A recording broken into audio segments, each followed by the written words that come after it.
நண்பர்களே, நம்ம வீடுகள்ல சாதாரணமாக எல்லாருமே விரும்பி சாப்பிடக்கூடிய ஒரு உணவு அப்படின்னா அது முட்டை தாங்க. அது பெரியவங்களா இருந்தாலும் சரி, சின்னவங்களா இருந்தாலும் சரி, எல்லாருமே விரும்பி சாப்பிடுவோம். முக்கியமா புரோட்டீன் சத்துக்காக நம்ம முட்டைய எடுத்துக்கிருவோம். குழந்தைகள் முதல் பெரியவர்கள் வரை எல்லாருமே சாப்பிடக்கூடிய ஒரு சூப்பரான ஃபுட் அப்படின்னா அது முட்டை தான். இது உடலுக்கு புரோட்டீன், விட்டமின் டி, விட்டமின் பி12, நல்ல கொழுப்பு, பிரெயின் வளர்ச்சி, மசில் ஸ்ட்ரென்த் எல்லாத்துக்குமே முட்டை வந்து ஒரு சூப்பரான உணவா இருக்குது. ஆனா ஒரே ஒரு தவறு பலரும் செஞ்சுக்கிட்டே இருக்கிறாங்க. முட்டை சாப்பிட்ட உடனே சில உணவுகளை சேர்த்து சாப்பிட்றாங்க. இந்த காம்பினேஷன் சிலருக்கு வயிற்றுப்போக்கு, bloating, gas trouble, allergy, indigestion, skin problem, food poisoning கூட வர்றதுக்கு வாய்ப்பு இருக்குது. சிலருக்கு வெண்புள்ளிகள் ஏற்படுறதுக்கும் வாய்ப்புகள் இருக்குது. சிலருக்கு கடுமையான அலர்ஜிகள் ஏற்படுறதுக்கும் வாய்ப்பு இருக்குது. இன்னைக்கு இந்த வீடியோவில் முட்டையோடு சேர்த்து சாப்பிடக்கூடாத 4 ஆபத்தான உணவுகள் என்ன, ஏன் அந்த காம்பினேஷன் ரொம்பவுமே ஆபத்து, யாருக்கு அதிகமான பாதிப்பு அது தரும், சரியான முறையில் முட்டையை எப்படி சாப்பிட்றது அப்படிங்கிற எல்லா தகவலையும் நம்ம இந்த ஒரு வீடியோவில் பார்க்க போகிறோம். ஸோ இந்த வீடியோ கண்டிப்பாக உங்கள் வீட்டில் இருக்கக்கூடிய ஒவ்வொருத்தங்களுக்கும் ரொம்பவுமே முக்கியமாக இருக்கும். உங்களுடைய உடல் நலத்திற்கு இந்த ஒரு வீடியோ மிகவும் பயனுள்ள ஒரு வீடியோவாக இருக்கும். ஸோ உங்கள் ஆரோக்கியம் உங்கள் கையில் தான். முழுமையாக பாருங்க, ஸ்கிப் பண்ணாமல் பாருங்க, ஆரோக்கியமாக இருங்க. முதல்ல நம்ம முட்டையில் இருக்கக்கூடிய ஊட்டச்சத்துக்கள் மற்றும் அதனுடைய சக்திகளை பார்த்துடலாம். முட்டைங்கிறது ஒரு கம்ப்ளீட் புரோட்டீன் ஃபுட்டு. ஒரு முட்டையில் protein, calcium, iron, vitamin D, choline, omega 3 fatty acid, நல்ல கொலஸ்ட்ரால் பேலன்ஸ் பண்ணக்கூடிய நியூட்ரிஷன்ஸ் எல்லாமே இருக்குதுங்க. அதனால தான் குழந்தைகளுக்கு பிரெயின் வளர்ச்சிக்கு, குழந்தைகளுடைய மூளை வளர்ச்சிக்கு நம்ம முட்டையை கொடுக்குறோம். ஜிம்முக்கு போகிறவங்களுக்கு அந்த மசில்ஸை பில்ட் பண்ணுறதுக்கு முட்டை வந்து எடுத்துக்குவாங்க. வயதானவர்களுக்கு அவங்க உடலுக்கு தேவையான ஸ்ட்ரென்த்தையும் மசில்ஸை வந்து அந்த ஸ்ட்ரென்த் கொடுக்கறதுக்கும் முட்டை வந்து அவசியமா இருக்குது. பெண்களுக்கு எனர்ஜியை கொடுக்கறதுக்கு பயன்படுது. நோய் எதிர்ப்பு சக்தியை அதிகப்படுத்துறதுக்கு முட்டை பயன்படுது. ஸோ இவ்வளவு நன்மைகளை கொண்ட இந்த முட்டையை கண்டிப்பா நம்ம சரியான முறையில தான் எடுத்துக்கிறோம். தவறான முறையில் எடுத்துக்கிட்டா கண்டிப்பா பிரச்சனைகள் வர்றதுக்கு வாய்ப்பு அதிகமா இருக்குது. ஸோ இன்னைக்கு நம்ம பார்க்க போற அந்த விஷயம் என்னன்னா, அதுல முதலாவது பார்க்கக்கூடிய அந்த தவறான சேர்க்கை என்னன்னா, முட்டை கூட சாப்பிடக்கூடாத முதல் உணவு என்னன்னா வாழைப்பழம் தாங்க. ஆனா இத காலையில எல்லாருமே காலை உணவா எடுத்துக்கிட்டு வர்றாங்க. முட்டையும் வாழைப்பழத்தையும் சேர்த்து எடுத்துக்கிட்டு வர்றாங்க. முட்டை, பனானா, அது வாழைப்பழம், பால், இதை 3யுமே சேர்த்து சிலர் வந்து நல்ல காம்பினேஷன், இதை எடுத்துக்கிட்டா ரொம்பவுமே உடலுக்கு ஆரோக்கியம் அப்படின்னு நினச்சி நிறைய பேர் சாப்பிட்றாங்க. முட்டை ரொம்பவுமே நல்ல ஒரு சிறந்த உணவுங்க. வாழைப்பழமும் அதே மாதிரி நிறைய ஊட்டச்சத்துக்கள் கொண்டது, அதுவும் நல்ல ஒரு பழம். அதே மாதிரி பாலுமே நல்லது. ஆனால் 3யும் ஒரே நேரத்தில் எடுக்கிறது தாங்க தவறு. நீங்கள் தனித்தனியாக எடுத்துக்கிறது ரொம்பவுமே ஆரோக்கியமானது. இது 3யுமே நீங்கள் எடுக்கும்போது சிலருக்கு என்ன ஆகும்னா டைஜஷன் ஆகுறதுல வந்து பிரச்சனை ஏற்படும். ஏன்னா முட்டை வந்து ஹெவி புரோட்டீன் ஃபுட்டு. அதில் அதிக அளவில் என்ன இருக்குது, புரோட்டீன் இருக்குது. வாழைப்பழம் வந்து ரொம்ப ரொம்ப ஸ்லோவாகும் டைஜஷன் ஆகிறதுக்கு. ஸ்லோவான டைஜஷன் கொண்ட ஒரு கார்போஹைட்ரேட் ஃபுட்டு வாழைப்பழம். ஓகேங்களா? 2மே சேரும்போது என்ன ஆகும்னா வயிற்றில் உப்பசம், கேஸ், சோர்வு, மலச்சிக்கல், உங்கள் உடலுக்கு வந்து செரிமானத்தில் ஏற்படக்கூடிய பிரச்சனைகள் இதெல்லாமே உண்டாக ஆரம்பிக்கும்.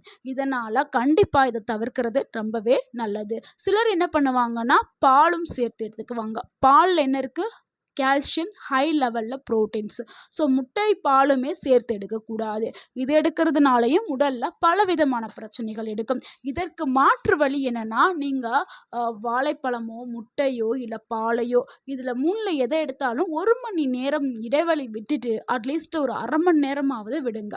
1 மணி நேரம் இடைவெளி விட்டுட்டு அடுத்த உணவை எடுத்துக்கிறது ரொம்ப ரொம்ப நல்லது.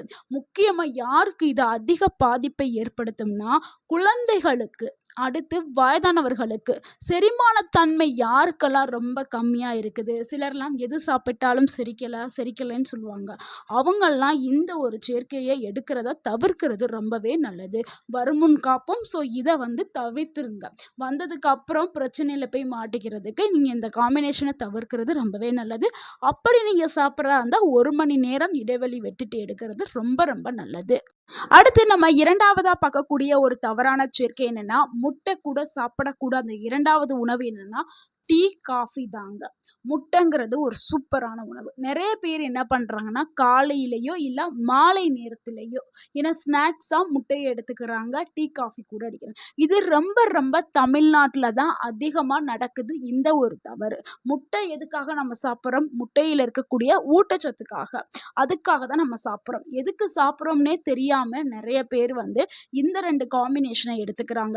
நீங்க டீ, காஃபி கூட முட்டை எடுத்துக்கிட்டீங்கன்னா, முட்டையில இருக்கக்கூடிய ஊட்டச்சத்து இந்த டீ, காஃபில இருக்கக்கூடிய டானின் அப்படின்னு சொல்லக்கூடிய அந்த பொருள் வந்து முட்டையில இருக்கக்கூடிய ஊட்டச்சத்த உறிஞ்ச விடாம பண்ணிரும். ஸோ உடலுக்கு போய் ஊட்டச்சத்து சேராது.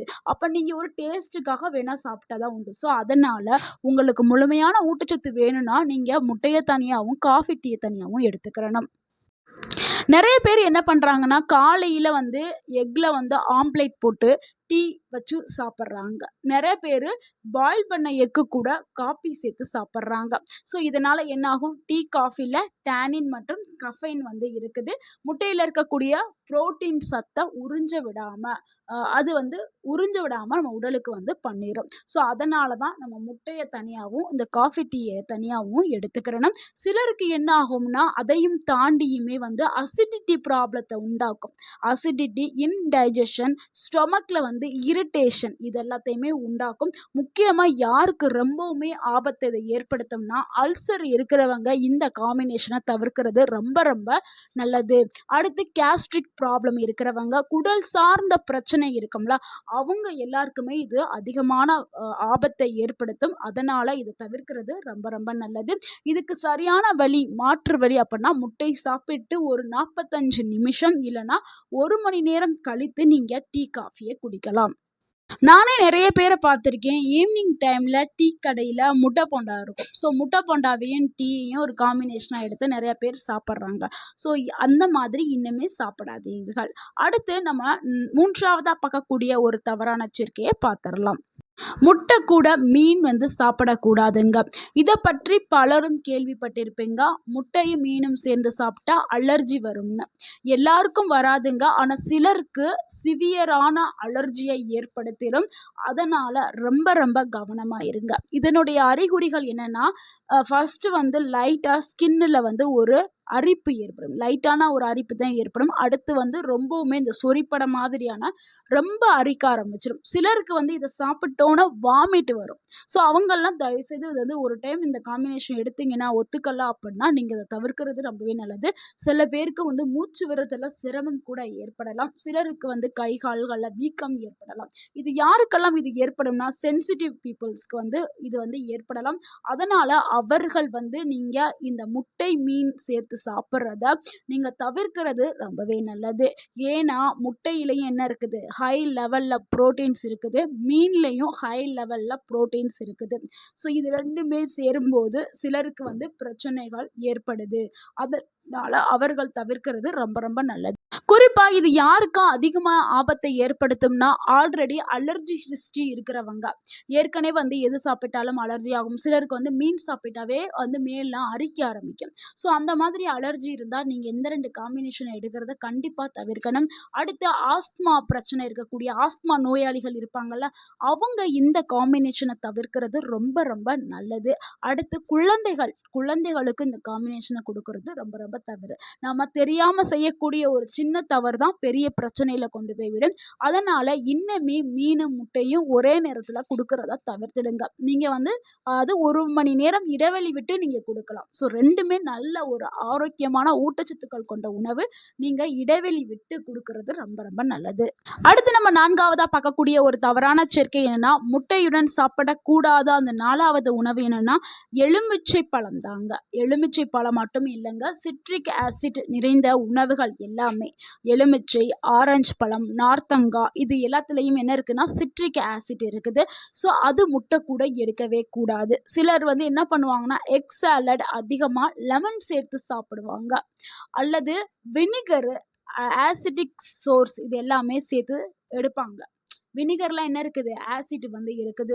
ஸோ அதெல்லாம் அதிகமா சேர்த்தா என்ன ஆகும்னா, சென்சிட்டிவ் ஸ்டொமக் இருக்கிறவங்களுக்கு அசிடிட்டி உண்டாயிரும். கேஸில் இரிட்டேஷன் இருக்கும், ஃப்ளோட்டிங் ஏற்படும், ஸ்டொமக் வந்து டிஸ்கம்ஃபர்ட் வரலாம். ஸோ இதனால் அவங்க தவிர்க்கிறது ரொம்பவே நல்லது. ஸோ லெமன் கூட முட்டையோ ஆரஞ்சு பழமோ இதெல்லாம் எடுக்க நீங்கள் முட்டை சாப்பிட்ட உடனேயே லெமன் ஜூஸு ஆரஞ்சு பழம் இதெல்லாம் சாப்பிடக்கூடாது. இடைவெளி விட்டு தான் சாப்பிடணும். முக்கியமாக குறிப்பாக வெறும் வயிற்றில் சாப்பிட்றத தவிர்க்கணும். நிறைய பேர் வந்து காலையிலே முட்டை எடுத்துக்குவாங்க. ஏன்னா இந்த ஜிம்முக்கு போகிறவங்க, உடற்பயிற்சி செய்கிறவங்க, விளையாட்டு வீரர்கள்லாம் வந்து புரோட்டீன் வேணும் அப்படின்னு சொல்லிட்டு வெறும் வயிற்றில் முட்டை சாப்பிடுவாங்க. லெமன் ஜூஸும் எடுத்துக்குவாங்க நிறைய பேர். ஸோ அது 2யும் சேர்த்து மட்டும் எடுக்காதீங்க, தனித்தனியாக எடுத்துக்கிறங்க. ஏன்னா இது வந்து 2யும் சேர்த்து எடுக்கும்போது டைஜஷன் ப்ராப்ளம் வர்றதுக்கு வாய்ப்பு இருக்குது.